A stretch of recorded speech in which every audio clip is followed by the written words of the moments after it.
dari Persia yang mengedukasi juga teman-teman bahwa kalau kita punya lawyer itu kalem aja, nggak ada perang opini, bla bla bla. Dimana saya minta tolong didampingi biar saya secara hukum nggak salah ngomong, mereka berdua datang ke saya. Tapi kalau kalian bisa simak, selama ini saya tidak pernah membawa masalah saya dengan Yoke yang lawyer ini perang opini untuk memperburuk masalah saya yang sedang saya hadapi lah. Oke. Ya, mulai. Ya, oke. Bismillahirrahmanirrahim. Oke, Bu Fitri, terkait masalah vonis Yoke kemarin yang 2 tahun 5, itu dulu tanggapannya. Terus Yoke kan nggak mau banding dan mau jadi, itu dulu deh, vonis yang kemarin 2 tahun. Tanggapan pribadi saya ya? Iya, merasa puas gak? Cukup gak? Saya pribadi yang merasa cukup puas ya, lebih dari puas bahkan. Karena buat saya membawa ini ke jalur hukum bukan berapa lama Yoke ditahan, tapi membuktikan bahwa apa yang dia lakukan ini bersalah. Salah, dia bersalah. Tapi atas 5 tahun yang sudah dia hancur leburkan mental dan psikis, seperti apa nih? Pertanyaannya bagus nih. Kalau Yoke saya lihat kan dia bilang bahwa apa yang dia hadapi ini bukan pelaporan bullying, tetapi pelaporan tentang illegal access. Tetapi jangan lupa, mens rea tujuan si Yoke ini mengupload data pribadi saya dengan tujuan membuli. Gitu kan ya? Betul. Itu pendapat saya. Oke, sempat kan Coach Chan juga jadi saksi. Anak juga sempat jadi korban bully.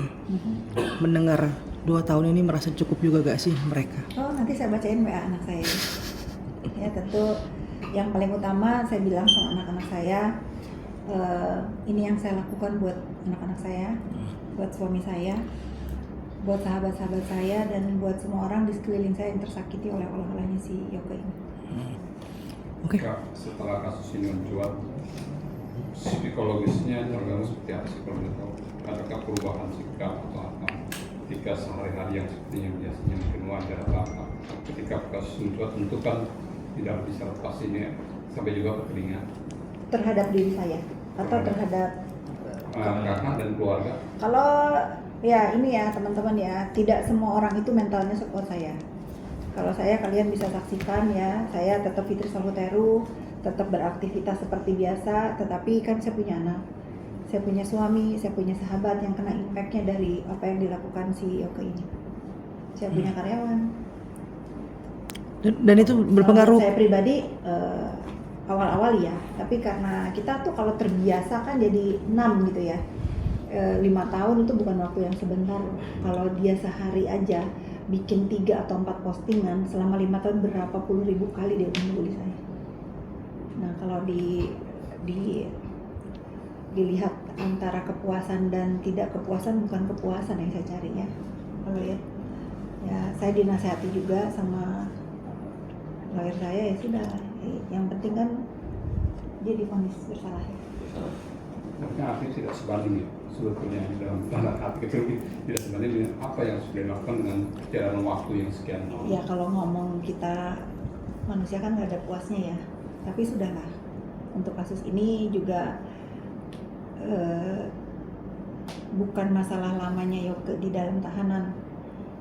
Selama 5 tahun dia ngebully saya. Sekarang saya sematkan di hidup dia narapidana, sampai dia mati dia akan bawa gelar itu. Oke Bu, segitu, bukan dendam ya, segitu lukanya atas apa yang diperbuat, bisnis hancur. Bisnisnya apa yang hancur? Ya paling nggak Nggak ada berpengaruh gak sih sama bisnis atas case ini gitu? Tidak berpengaruh sama sekali. Mungkin buat saya iya, karena bisnis saya tidak perlu netizen ya. Saya sudah cukup kuat di core bisnis saya dari 19 tahun udah di dunia usaha. Apa yang dilakukan Yoke ini tidak berpengaruh ke bisnis saya. Oke. Ya, kecuali yang berhubungan dengan jasa. Nah, dan itu pun bukan karena saya nggak mau bertahan, tapi lebih ke saya nggak mau ngejaga. Kenapa klinik saya di Senayan saya tutup? Karena selalu apa yang terjadi di klinik saya itulah yang menjadi bahan si Yoke untuk membuli. Jadi dalam artian berpengaruh ke bisnis itu bukan karena bisnis saya bangkrut atau apa, karena saya sendiri merasa itu ini kayaknya nggak baik deh. Nah otomatis karena saya menjaga hal-hal seperti itu, ada pasien misalnya datang ke Senayan, nanti tiba-tiba mereka bikin story atau siapa story, ketangkep sama dia, dicari tahu ini siapa. Nah perbuatan-perbuatan itu yang merugikan, akhirnya saya harus menutup bisnis saya bukan karena bangkrut, karena saya lebih menjaga mental orang-orang yang berkunjung ke klinik saya, walaupun nggak ada urusan secara pribadi sama saya, tapi dia cari tahu itu siapa. Itu jahatnya Yoke itu seperti itu. Oke, kita anggaplah memang tidak ada berurusan sama bisnis bisa dibangun kembali, tapi luka hati ini kan berbekas terus ya pastinya. Kemarin Yoke sempat menyampaikan bahwa ikhlas atas putusannya 2 tahun, itu yang pertama. Yang kedua, dia akan menjadi pribadi yang lebih baik, tidak akan lagi melakukan hal-hal yang seperti yang kemarin lakukan. Tanggapannya gimana, Bu? Kalau itu dari dalam hati dia yang paling dalam dan tulus ya bagus ya. Tapi teman-teman tahu nanti dia ngomong apa nih. Saya itu sebetulnya udah nggak mau membahas masalah ini, tetapi ada beberapa pernyataan si Yoke ini sebelum divonis. Dia contoh nih, kalian kan melihat ya jalannya persidangan bagaimana dia bersimpuh di kaki saya, itu pun dia nggak mau ngomong dia bersimpuh. Kalau sekarang saya bisa artikan bukan bersimpuh ya, bukan bersujud, apalagi ngedeprok gitu. Kan hal-hal seperti itu masih dia perdebatkan untuk egonya dia gitu. Sebetulnya nggak ada salahnya juga dia mengatakan itu ya, namanya dia lagi berperkara dengan orang yang lagi marah gitu sama dia. Kenapa hal-hal seperti itu harus dia koreksi? Nah pada saat putusan teman-teman baca sendiri, hal yang meringankan adalah apa tuh katanya? Karena permintaan maaf diterima dari terdakwa ini dimaafkan oleh Mbak Fitri. Jadi itu juga menjadi pertimbangan daripada majelis mengatakan bahwa hal-hal yang meringankan karena Mbak Fitri sudah memaafkan terdakwa Yoke ini. Jadi memang sebenarnya yang dalam putusan ini kita juga patut apresiasi ya, majelis hakim yang memeriksa dan mengadili. Tadi disampaikan oleh klien kami bahwa itu sudah memenuhi rasa keadilan bagi klien kami. Mungkin rekan-rekan sendiri bisa menilai bahwa kurang lebih 5 tahun yang dilakukan bullying terhadap klien kami itu tadi. Nah, fakta-fakta yang ada memang pada dasarnya setelah putusan yang kemarin itu, perbuatan-perbuatan yang dilakukan Yoke ini terhadap klien kami yang selaku korban terbukti berdasarkan fakta persidangan itu tadi. Makanya vonisnya menurut kami apresiasi kepada majelis hakim yang mulia, begitu pula jaksa penuntut umum mampu membuktikan dakwaannya sesuai dengan tindakan-tindakan yang dilakukan Yoke terhadap klien kami. Mungkin seperti itu. Nah, jadi memang pada dasarnya kita memang harus bijak dalam bermedia sosial. Ya, memang berekspresi itu bebas, berpendapat itu bebas, tapi ada batasan. Jangan sampai kita tanpa sadar ataupun dengan sadar membuli seseorang. Karena memang pada dasarnya itu hal yang memang tidak pantas, tidak layak untuk dilakukan. Apalagi menurut fakta persidangan mengupload OJK yang memang itu merupakan data pribadi yang diatur Undang-Undang ITE, perlindungan data pribadi, aturan OJK pun mengatur itu. Makanya kita sama-sama bisa mengambil pembelajaran dalam perkara ini. Mudah-mudahan hari ini kita belum tahu ya, upaya hukum itu kan hak dari terdakwa Yoke maupun penasihat hukumnya apakah mengajukan banding atau tidak, kita belum tahu itu, tapi itu merupakan hak. Memang diberi waktu 7 hari untuk pikir-pikir, kita pun juga nggak tahu apakah JPU banding atau gimana, itu hak mereka ibaratnya. Kita di sini mudah-mudahan ini bisa menjadi hikmah untuk semua, bahwa menjadi pembelajaran ke depannya seperti apa. Kami pun selaku tim penasihat hukum dalam artian mengapresiasi juga klien kami sudah berbesar hati pada saat persidangan, hadir di persidangan, memaafkan terdakwa, dan terbukti kan majelis hakim mengambil pertimbangan itu menjadi hal yang meringankan dari terdakwa Yoke itu sendiri. Jadi sama sekali klien kami ini tidak ada dendam. Dalam artian lah, apa yang kau perbuat itu yang harus kamu pertanggungjawabkan. Nah itulah bagi kami ya, oke, putusan sudah ada, case close. Ya. Itu sebenarnya. Mungkin itu sementara. Terima kasih. Tapi Yoke sendiri nih, Kak Fitri melihatnya seperti apa sih dia tidak melakukan upaya banding? Justru dari pihak JPU yang ingin mengupayakan banding. Gimana menanggapinya, Kak? tadi saya diskusi ya Bang ya, mungkin ini bagus banget kalau JPU banding, artinya memang ingin memberikan pelajaran ya atas krisis bullying Betul. di Indonesia ini kan ini banget ya, lagi marak banget bullying ini. Ya nggak tahu nih kalau menurut Abang gimana? Ya. JPU banding? Kalau menurut kami sebagai penasihat hukum, upaya jaksa akan melakukan banding itu adalah dalam rangka memberikan pelajaran kepada masyarakat, Ya. hati-hati bersosial media.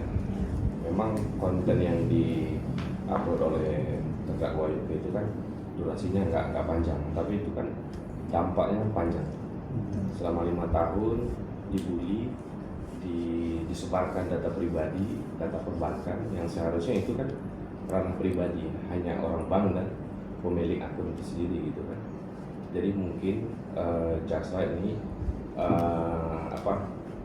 memberikan pelajaran lah kepada masyarakat, hati-hati bersosial media, hati-hati juga menggunakan data pribadi orang lain. Mungkin menurut kami seperti itu, untuk Artinya mewujudkan rasa putusan- keadilan di masyarakat. Keputusan kemarin itu belum inkrah ya, karena kan JPU ingin mengupayakan banding itu ya. Ya, memang secara hukum kan diberi waktu 7 hari bagi baik penuntut umum ataupun penasihat hukum untuk melakukan pikir-pikir apakah melakukan upaya banding atau upaya lain atau menerima ya.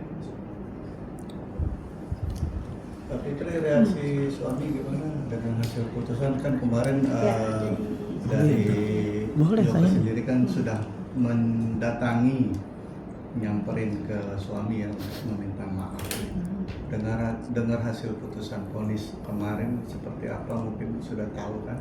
Ya sudah tahu kalau vonis tentu suami saya yang merasa dapat keadilan ya, karena keluarganya diobrak-abrikan sama Yoke. Cuman pada saat saya nggak jelas banget pada saat mereka bertemu di pengadilan itu kan suami saya dia minta maaf, kurang lebih diartin bahasa Indonesia no you don't, dia nggak ngerti gitu kan, dia nggak ngerti apa yang harus dia. Ya terbukti kan di dalam persidangan apa, di luar persidangan apa, itulah yang memang nggak salah. Suami saya berkata bahwa apa yang diucapkan dia itu mungkin dia nggak memahami apa arti kata maaf itu apa. Maaf itu kan harusnya ya sudah diem gitu loh, sudah jangan lagi menciptakan percikan baru setelah di persidangan berbeda. Contoh misalnya ya, bagaimana dia orang yang sudah minta maaf kepada saya, lalu dia mengajukan saksi-saksi yang tidak ada konteksnya dengan kasus yang sedang dia hadapi. Coba kalau dia mengajukan saksinya keluarganya misalnya, apa yang dia maksud ini membawa saksi yang nggak ada konteksnya, yang enak gitu ya. Kalau saya sebagai pribadi ini orang nyari minta maaf tapi membuka peluang lagi untuk saya injek dia lagi gitu, mohon maaf ya, karena apa yang dia lakukan ini bukannya memang konsisten dengan perkataan maaf dia. Kenapa dia mengajukan saksi yang nggak ada konteks yang di luar ini, yang mohon maaf ya tanda kutip saya anggap sampah-sampah yang diajukan sebagai saksi dia itu. Kak Fitri, maaf kemarin Yoga juga bilang soal paspor dan juga CCTV bandara. Mungkin Kak Fitri mau klarifikasi akan hal itu yang katanya disebar oleh Kak Fitri soal CCTV dia. Nah begini ya, soal apa yang saya sebar itu saya melihat di sosial media lain. Ya, saya melihat di sosial media lain dan saya merepost karena saya di tag. Tapi menurut saya sebagai warga negara Indonesia, kalian pernah naik pesawat semua? Ingat kalau kita turun dari pesawat dibilang apa? Jika kita mengetahui ada penumpang yang membawa benda-benda terlarang, narkoba dan lain, harus melaporkan kepada pihak berwajib. Bagaimana saya melihat ada satu manusia yang selalu buat onar di dunia maya lalu mempunyai 2 paspor. Bagus saya nggak bikin laporan baru, aduan masyarakat sebagai orang yang berhak melaporkan ada nih manusia datang ke Indonesia, masuk pakai paspor Indonesia, masuk Amerika pakai paspor Amerika, enak banget. Pertanyaan saya, apakah dia bayar pajak di sini? Jadi kalau Yoke mau bikin laporan tentang itu, saya dulu yang bikin laporan. Yang gitu aja. Sekarang kalau dia mau berulah lagi, saya masih punya laporan lain. Kalau dia masih pengen berbuat pula dan dia menciptakan keributan dengan saya, ayo. Gitu ya Pak lawyer, ini lawyer saya sudah siap juga, maunya sampai di mana gitu. Nah, udahlah kalau orang tuh udah minta maaf, udah menyadari, kan dia sendiri ngomong, Iya. ya sudah, ini hasil perbuatan dia selama ini, dia menerima putusannya, tapi kenapa dia menciptakan percikan baru dengan ujaran-ujaran seperti itu gitu. Oke Bu, kalau dulu kan waktu sempat lewat ibunya ya, Yoke itu minta maaf sempat, lalu ya dimaafkan, kembali lagi membuat hal-hal yang terus akan seperti itu. Ngeliat gak sih, memang kan secara personal mungkin sedikit kenal ya terhadap Yoke. Memang ada sedikit kelabilan atau kejiwaannya. Siapa yang kenal? Yoke, Saya? ya. Mungkin kenal sedikit secara Enggak, saya nggak kenal dia, tetapi karena tadinya ibunya yang minta maaf sama saya sebagai seorang ibu pun akhirnya mau memberikan maaf bukan atas nama Yoke Hargono ya. Saya memberikan maaf itu karena seorang ibu memohon ampun kepada saya untuk ulah anaknya. Itu setelah saya melakukan itu, saya memberikan maaf, anaknya ini mungkin ulah terus gitu. Tapi saya nggak ada masalah dengan orang tuanya Yoke, saya juga mohon maaf atas apa yang harus mereka hadapi.